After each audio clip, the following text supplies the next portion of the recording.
Okay.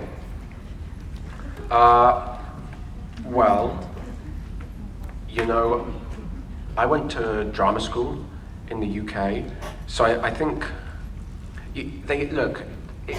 a drama school or drama classes or whatever can't teach you a talent for acting. You know, I think that's something you have to begin with, but they can teach you methods. You know, like when you get a script, you think, well, how do I even begin? Sort of. Knowing how to do this. It's not just learning the lines, it's sort of like working on the script. And so they can give you loads of different techniques to work on the script, and classes can do that. It also gives you confidence because you get to play scenes with other people. So I would encourage some sort of classes or school, although, you know, my experience in drama school was up and down. Like, some of it I hated, although I'm really glad I went. Some of it I loved, and I think it was terrific just to have the experience. It didn't teach me that much about acting on camera. It was a lot of theatre. So when I really feel like I learned more about acting on camera was making my own first short film, which I made with my best mate, Matt Ryan. We made a movie called With These Hands, which I think you can still find on YouTube. And we shot it ourselves and we directed it. We were super enthusiastic and we didn't know what the hell we were doing. And we edited it as well. And watching the footage of ourselves, you go like, oh, that's not what I thought I was doing when I did, you know. And you start to learn what works for camera and what doesn't. And so I would say classes, because you get to work with other people and you get to, but just don't go to the classes thinking these people know everything. Go thinking, oh, I can use that, or oh, no, I don't agree with that, but it's good to experience it. Trust yourself. And then also, the more stuff you can make yourself, little videos and little short films and stuff, that really helped me, so I would encourage that. And now it's so easy with phones and, you can make a movie with your iPhone, you know, it's incredible. So yeah, those are the two things to get experience, you know, and just keep doing it.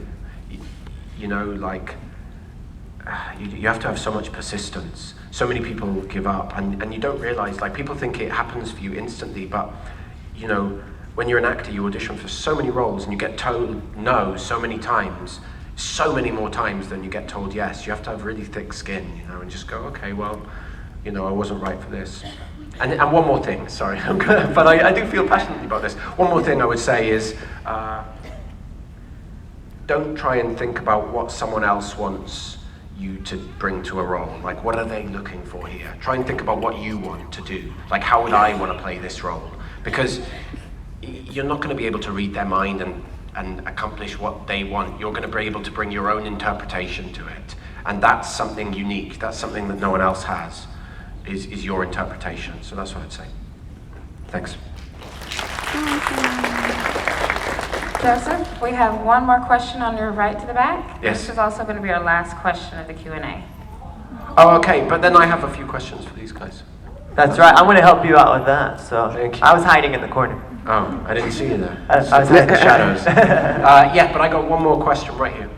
Hi, my name is Gina, and I have a question for you regarding your movie Armistice. Mm-hmm. How difficult was it for you to not have anybody to play off of? I mean, basically, it was just you in the movie, and there wasn't a lot of speaking lines.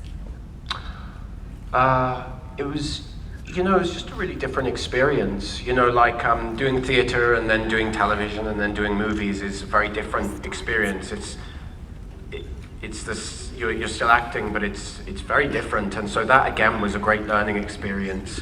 Working with Luke, who's a good mate of mine, you know, who directed it. It was really interesting. We shot a lot of stuff for that movie.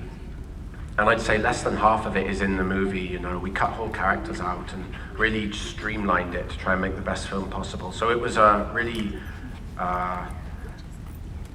it was a lot of work coming to the place it was. But I'd just come off doing Ben-Hur, which was quite a big production. And this was very, very indie.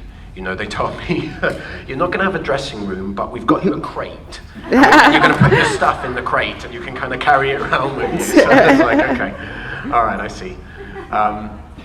But yeah, I loved it. I really loved it. It was 5 weeks, and we had 1 day off a week, and it was.